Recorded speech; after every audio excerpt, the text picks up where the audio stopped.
teman-teman, kita lanjut aplikasinya ya. Nah, ini karena sudah masa pembuahan ya teman-teman, akarnya insya Allah udah menyebar, jadi kita nggak ke tanaman gini teman-teman, nggak ke tanaman, kita cenderung kasih ke tengah-tengahnya teman-teman. Bismillah, kasih ke tengah-tengahnya, tengah-tengah sela-sela antar pohon gini teman-teman, pohon.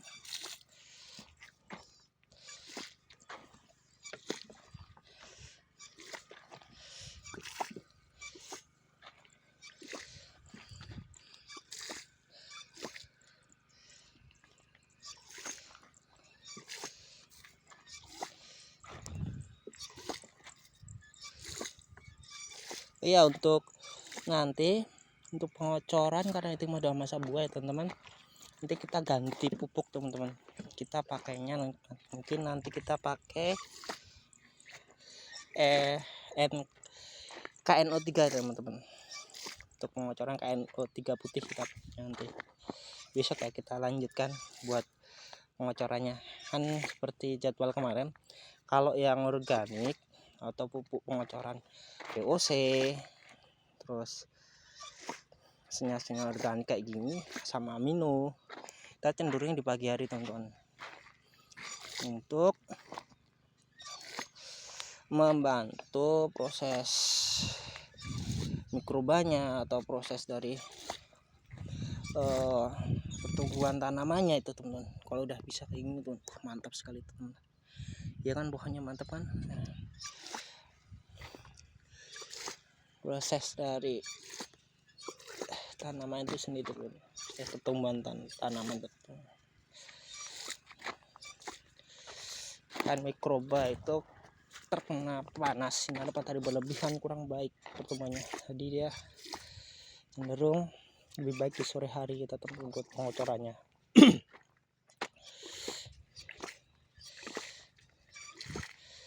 Nah, lebat banget ya, mantap teman-teman, yuk semangat.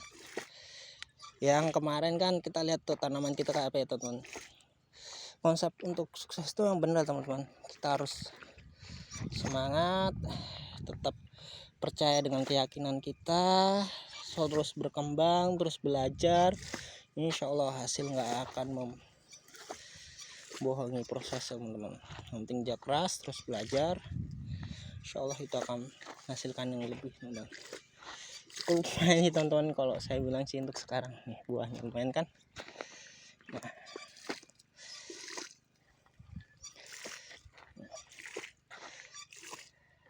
kalau takarannya teman-teman, saya nggak pernah pakai takaran teman-teman, karena ini khusus ya, khusus buat pengocoran pengocoran pupuk organik kayak gini. Saya nggak pakai takaran teman-teman, sesuai gitu aja, cukup gitu aja, karena kan rilisnya dia lebih cenderung apa ya teman-teman, kan kita pakainya bakteri. Semakin banyak bakteri baik di tanaman, atau bukan di tanaman sih, di media tanam, insya Allah dia akan membantu penguraian tanah, terus juga sebagai antisipasi tanaman layu dari jamur-jamur membuat jamur-jamur merugikan yang buat layu, terus atau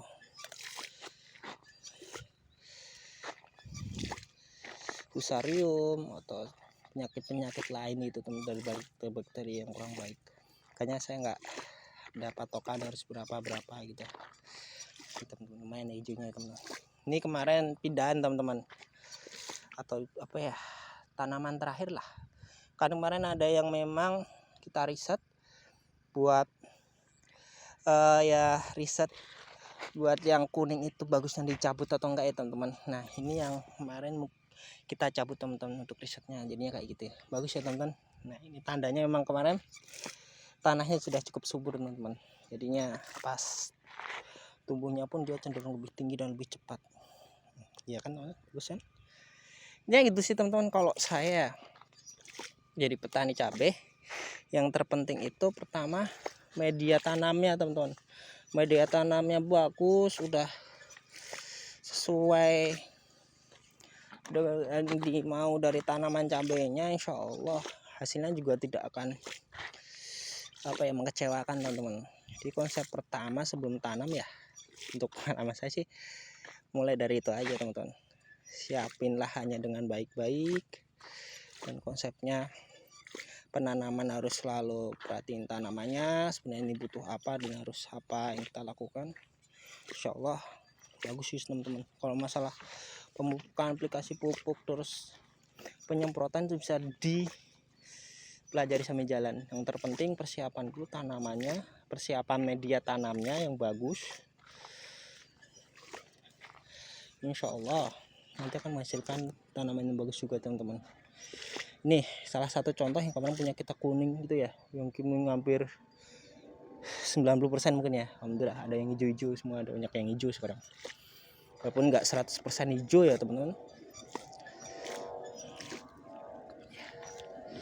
Ya kayak gini lah.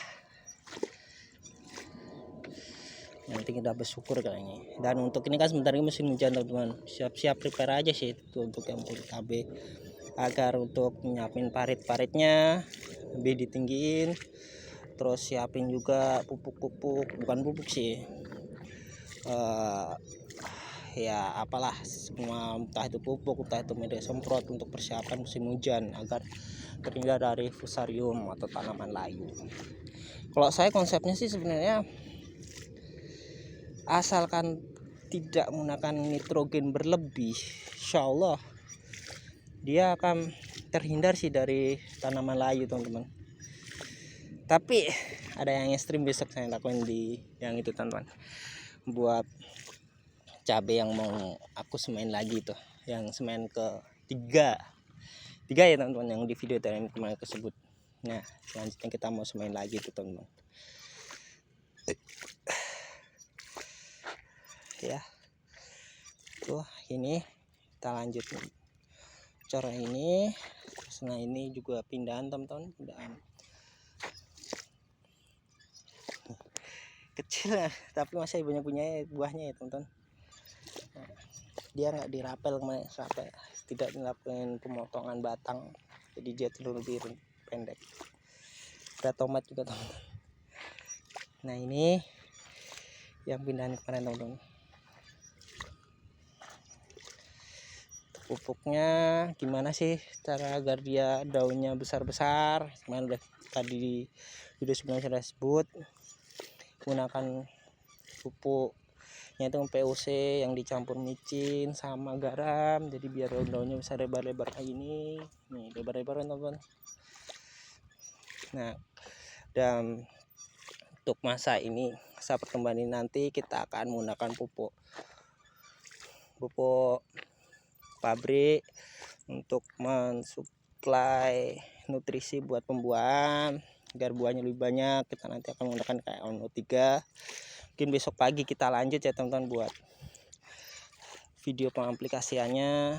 Dan mungkin nanti tetap pas menggunakan ONO3 saya pengocorannya tetap kita campur dengan asam humat dan kalsium. Ngapa kita selalu menggunakan itu teman-teman? Ya di video sebelumnya saya udah bilang juga, itu fungsinya untuk menjaga pH tanah teman-teman. Ketika pH tanah kita dalam kondisi mendekati netral, insya Allah tumbuhnya tanaman juga makin bagus teman-teman. Juga akan terhindar dari penyakit-penyakit, bakteri, fusarium dan kawan-kawan teman-teman. Nah